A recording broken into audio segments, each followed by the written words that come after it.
अलैहि वसल्लम। उंज सानू मौलवियों ने जिन्ना पैसों का वत्तर है, खाण का वत्तर है, पीण का वत्तर है, रोटी का वत्तर है, फ्रूट खाण का पता है, केला किस तरह खाना है, सेब किस तरह खाना है, दुहाना किस तरह खाना है, खरबूजा किस तरह खाना है।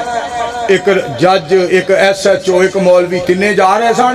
बूटा बड़ा प्यारा अनारां दा, अनार बड़े जनाब सज्जे ते बड़े चमकते सन पै, ऐ बिल्कुल तैयार सन। एक दो दिन के अंदर तैयार सन। होया कि पहला SHO बोलिया, कहंदा अल्हम्दुलिल्लाह, ये साडे वास्ते अल्लाह ने नेमतां बना। जनाब SHO साहब कह लगे अल्हम्दुलिल्लाह, रब ने साडे वास्ते नेमतां बनाईयां ने।